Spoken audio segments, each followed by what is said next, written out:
Hi everyone, this is Connie. Today I'm going to be talking about Alkaline Detox Protocol. It's going to give you an overview of what to expect in our detox process. So detox is nothing more than putting the nourishment back into our cells so that your cells can get rid of the toxins from your cells. So oftentimes we think of detox as removing the bad from our cells. But the fact of the matter is that unless your cells are nourished, it's not able to take out the bad from your cells. That's an important point that I want to really make from the get-go. So what you'll discover in this lesson is how to prep for your detox, what inflammatory food groups to eliminate from your diet, what foods are allowed on the diet, and foods to avoid, and how to create balanced meals and additional detoxification practices to include that's been proven beneficial in my experience. So let's talk first about prepping for your detox. So detox prep typically will be 7 days. You'll learn how to detox your kitchen, how to detox your relationships. I will also walk you through meal prepping and grocery shopping. I'll post a video each day explaining the days of prep and what you'll need to do each day. You'll be guided through the entire way. But remember, at the end of the day, my ultimate goal is to transform your life because we are such creatures of habit. We stay in our little toxic environment box that we place ourselves. We're unable to come and swim out of that box oftentimes because we don't know any different. And so I'm going to give you some tips and guides to kind of open your eyes a little bit. And through my experience of helping my patients achieve better health, it's really helped them to take a plunge forward in improving their lives in much more ways than their health. So I really do hope that this is the same for you. So let's first talk about what to eliminate. So dairy. Lactose and casein are the milk protein found in dairy. They are inflammatory to the body. So ever notice that your mouth gets gunky after drinking milk? Well, that's because dairy activates our mucus glands as an inflammatory response. So replace any dairy products with dairy alternatives, such as almond milk, cashew milk, or coconut milk. Do not replace dairy with soy. Fatty meats. Fatty meats contain high amounts of saturated fat. Saturated fat is associated with an increased risk of chronic disease. Fatty meats you should eliminate include any pork, beef, or veal cuts. You can replace fatty meats with leaner options, including cold water fish like salmon, sardines, trout, and halibut, chicken, turkey, bison, lamb, and any other wild game. Next is gluten. More people are finding out that they are gluten sensitive, gluten intolerant, or have celiac disease. Gluten has the potential to prevent the absorption of nutrients in your small intestine, especially for us autoimmune prone patients like lupus patients.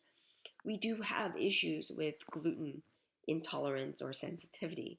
And really, 1 out of 100 Americans are susceptible to celiac disease, is the most recent research update. Gluten is a protein found in wheat, barley, and rye. Foods that contain gluten include bread, cereal, baked goods, and pasta. So eliminate these foods from your diet unless they are certified gluten-free. Gluten cross-contamination is also common, so buying products marked certified gluten-free will help you to avoid this. So this does mean training yourself to read the labels. This is a very confusing topic for my patients, so I do have an additional PDF download on this. So if I miss this, please ask me. Alcohol. Because alcohol is a non-nutrient that revs up the inflammatory process, think about effect of hangovers, it is eliminated on the detox. So eliminate all alcohol such as wine, beer, and liquor. And during the 28-day detox, stick to water, coconut water, or herbal tea. Alcohol also packs 7 calories per gram and is often accompanied by wheat and or sugar. Remember those mixed drinks? They are fully loaded with sugar. Caffeine. Caffeine is a stimulant. During the detox, we want you to depend on your natural energy stores instead of the effects of caffeine. Caffeine is also a diuretic, and although flushing toxins from your system is important, we do not want you to become dehydrated. Stick with water, coconut water, or decaf herbal tea. Eliminate drinks or food with caffeine. This includes coffee, soda, chocolate, energy drinks, black tea, and green tea. So yeast. You may think yeast goes hand in hand with gluten, and you're right, but certain foods can promote yeast overgrowth in the body. Yeast promoting foods to stay away from include bread, baked goods, mushrooms, cold cuts, refined sugars, cheese, condiments, peanuts, and alcoholic beverages. So let's talk about choosing your foods. So the elimination diet. A detox largely involves eliminating certain foods from your diet that are commonly seen as allergens or sensitivities. These foods may also interfere with your body's natural detoxification processes. The guidelines we have provided for you focus on nutrient-dense whole foods such as frozen or fresh fruits and vegetables along with quality sources of protein. It's important to try to select organic produce, gluten-free grains, non-GMO, grass-fed, free-range protein sources, and wild cold water fish. These types of foods will limit your contact with pesticides, antibiotics, and other toxins that may potentially prevent a successful detoxification.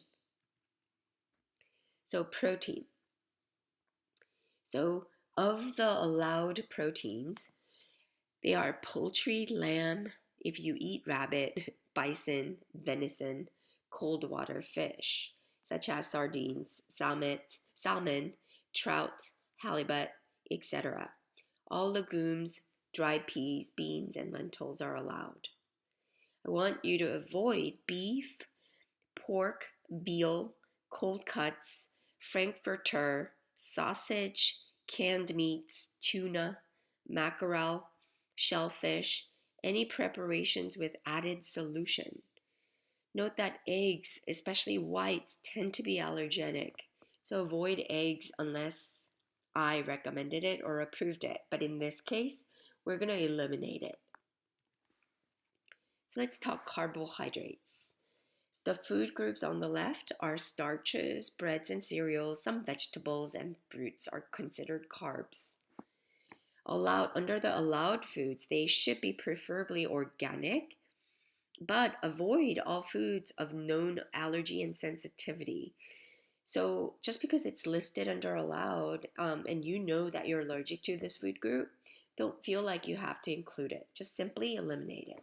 It's fine during the elimination diet. So allowed foods under starches, breads, and cereals include sweet potato, yuca, taro, arrowroot, tapioca, cassava, amaranth, teff, millet, buckwheat, quinoa, brown wild basmati rice, beans, peas, any 100% whole grain cereal, or baked goods made from above, or any other gluten-free and allowed ingredients. What things to avoid are potatoes, other than sweet potatoes, all gluten-containing cereals, flours or baked goods, wheat, rye, barley, kamut, spelt, triticale, malt. Avoid soy, oats, corn, and products made from these, unless I, of course, approved it. But in this case, we're going to stick strictly to this. And I want you to avoid yeast. I want you to avoid yeast, period. Vegetables, all vegetables except nightshades, fresh, frozen, or freshly juiced, especially cruciferous, such as cabbage, broccoli, cauliflower, Brussels sprouts, kale, collards, radishes, and watercress are allowed. And avoid canned vegetables, creamed vegetables, vegetables prepared with cheese, butter sauce, or any type of sauce or prohibited ingredients. Baked vegetables, especially in casseroles, and of course, nightshades. Fruits, which are allowed, preferably whole and fresh or unsweetened, frozen, preferably low glycemic, such as blueberries, apple, plum, apricots, etc.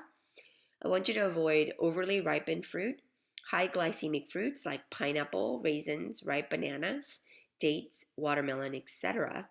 Highly allergenic fruits like citrus, strawberries, raspberries, mango, and any sulfite containing or canned fruits like sweetened fruit drinks, jams, jellies, and syrups are prohibited. So remember, nightshade veggies include white potatoes, tomato, any type of pepper except black and white, and then eggplants. These are all nightshade veggies that are not allowed during our elimination diet. So let's talk about fats. Fats, oils, and nuts. What's allowed, of course, avoid all known allergies and sensitivities. Some of you have said you are allergic to nuts. Please avoid them. Go with seeds. Sunflower seeds are really excellent sources, or sunflower butter is really yummy. Use extra virgin olive oil, unrefined coconut oil. Butters like ghee, pumpkin, squash, seed butters are good. Salad dressings made from allowed ingredients, preservatives, which are additive free. The recipes were included in that handout that we were able to download. Nuts, if tolerated, you can do it, but preferably raw, not more than 2 tablespoons unsweetened almond butter per day. So avoid margarine, shortening, unclarified butter, refined oils, salad dressings and spreads, peanuts, tree nuts, other than almonds and walnuts, nuts, nut butters prepared with extra fat and or sugar, and any dried roasted nuts are not allowed. Note too though, nuts and nut butters also fall within the protein category. So some of our foods are in multiple categories. So these are other food groups. Food groups to the left are dairy products, soups, and beverages. What's allowed? Again, preferably organic. Avoid all foods of known allergies and sensitivities. Use common sense in this. Unsweetened milk substitutes such as rice or hemp milk. Unsweetened nut milk, only if not allergic, of course, or if you're not sensitive to nuts. And vegan style rice cheeses are allowed.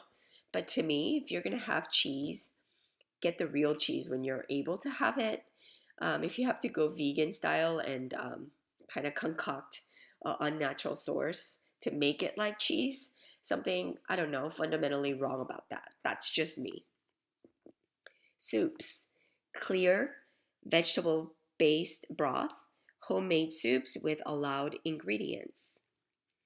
So as far as the beverages, unsweetened, fresh prepared vegetable juices from allowed vegetables, fruit juices, approved and specified by me.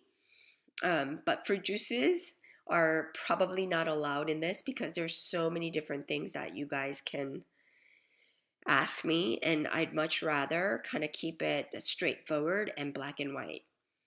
Filtered water is okay. Caffeine, citrus-free herbal teas are totally okay with me. And any cucumber-infused waters are fine. You can handle citrus like lemon. Lemon-infused waters work really well as well. I want you to avoid milk, soy milk, goat milk, buttermilk, cheese, ice cream, puddings, non-dairy creamers, commercial yogurts, cream soups, creamed vegetables, soy cheese, caseinate containing rice cheese. And note, avoid unsweetened plain yogurt, unless of course I approved it, but I'm telling you no. And as far as the beverages, avoid commercially prepared soups or cream soups, tomato-based soups, bouillon cubes, or bouillon soups with gluten-containing grains such as barley, wheat, pasta, etc., or made with any other prohibited ingredient, any soup containing MSG and or yeast. Beverages: milk, coffee, tea, cocoa, alcoholic beverages, soda, unsweetened beverages, citrus, fruit juices, and caffeinated herbal teas are all not allowed. So let's talk a little bit about sweeteners. What's allowed, again, preferably organic. Stevia, xylitol as tolerated, and sweeteners present in, ignore that, zymogen functional foods. That's a functional food that I sometimes use with my detox, but for the purposes of us eliminating this, for our purpose, we're gonna just dismiss that. And I want you to avoid brown sugar, honey, molasses, maple syrup, fructose, and all artificial sweeteners. I do have to say, maple syrup, 100% maple syrup is allowed in our detox. So it's a little bit maple syrup here. What we mean is like Aunt Jemima, a little bit more doctored up and sugared with high fructose corn syrup, kind of maple syrup. But 100% maple syrup is not that sweet, completely natural. So let's talk about condiments. What's allowed is salt-free herbs and seasonings, including basil, cayenne, caraway, chives, cinnamon, curry, dill, dry mustard, garlic, ginger, mace, marjoram, mint, nutmeg, parsley, poppy seeds, savory, tarragon, turmeric, Celtic sea salts. I'm not going to be very specific. Maybe say 2 teaspoons per day as far as the Celtic sea salt. And avoid salt, soy sauce because there's gluten in there, mayonnaise, ketchup, balsamic or rice vinegar, salsa, chili pepper, pepper flakes, and paprika. But apple cider vinegar is allowed in my alkaline detox protocol. So let's talk about designing your meals. Balanced meals and snacks. I want you to focus on eating foods only on the allowed list to ensure optimal detoxification.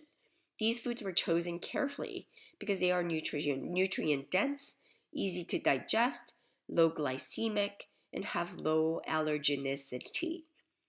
And to maintain a balanced blood sugar level, select at least one source each of protein, carbohydrate, and fat per meal. And for snacks, choose one source from 2 of these 3 categories. For example, dinner, grilled chicken, which is a protein marinated in lemon and olive oil, which is fat, with sauteed sweet potato and kale, carbohydrates. And snack would be apple wedges, which are carbohydrates, dipped in almond butter, which is protein. So healthy eating, half plate full of non-starchy vegetables like broccoli, kale, and cabbage, 1/4 plate full of starch vegetables and grains like sweet potato and brown rice, and another 1/4 plate full of proteins like chicken or salmon. So let me tell you or teach you some detoxification practices. So lemon water. I want you to get in the habit of squeezing half a fresh organic lemon into 16 ounces of lukewarm water or room temperature and drink every morning before breakfast. Avoid using cold water since the body uses more energy to process cold water. Lemons are very alkalizing for the body. The juice flushes out unwanted materials and helps maximize enzyme function by stimulating the liver, an organ that plays an important role in detoxification. Oil pulling. I want you to put 1 to 2 teaspoons of organic extra virgin coconut oil into your mouth and swish for about 20 minutes. 20 minutes is long enough to break through plaque and bacteria, but not long enough for the body to reabsorb the toxins that were drawn out.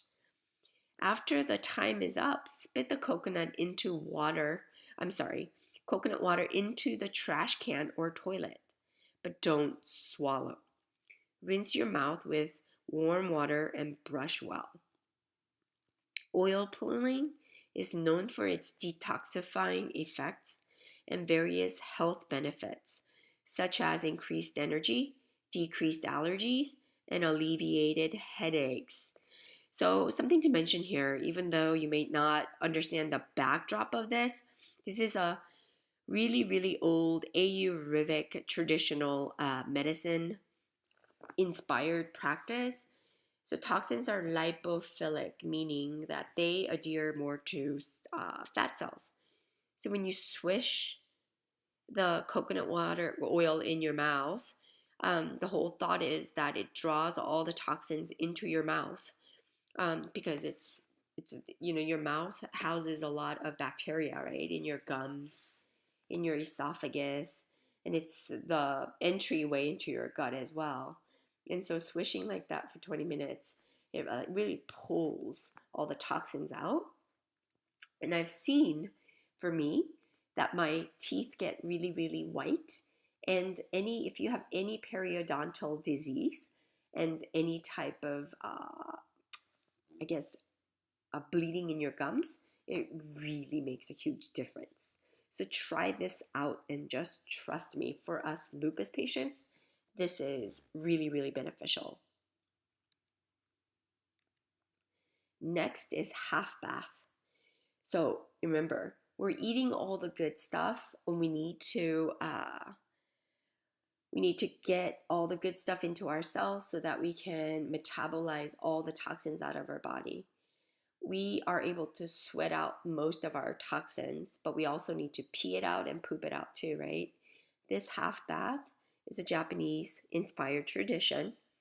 This is where you draw bath water up to about your belly. So not traditional like Calgon, kind of a relaxation bath, bubble bath, but this is the real stuff.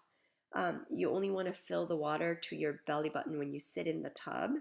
I want you to dissolve 2 cupfuls of Epsom salts into the bath, with arms and upper body remaining out of the bath, and soak in this bath for about 30 minutes. And I do want you to make the water as hot as you can tolerate it. The magnesium and the sulfur found in Epsom salt can be readily absorbed through the skin, and this mineral has been proven to lower blood pressure, ease muscle pain, and eliminate harmful substances from the body. You're going to experience sweat bubbles forming on your forehead and upper body. That is a clear signal that all that you're sweating out is all the toxins that's being drawn out. This is something I've been practicing probably for the last 8 years. So I highly recommend this to everybody, and everybody who does this that I've recommended to my friends and my patients, they absolutely feel the difference and they love it. So I hope you give this a try. So that's it. I hope you find this presentation helpful. If you have any questions, you know where to find me. I'll talk to you soon.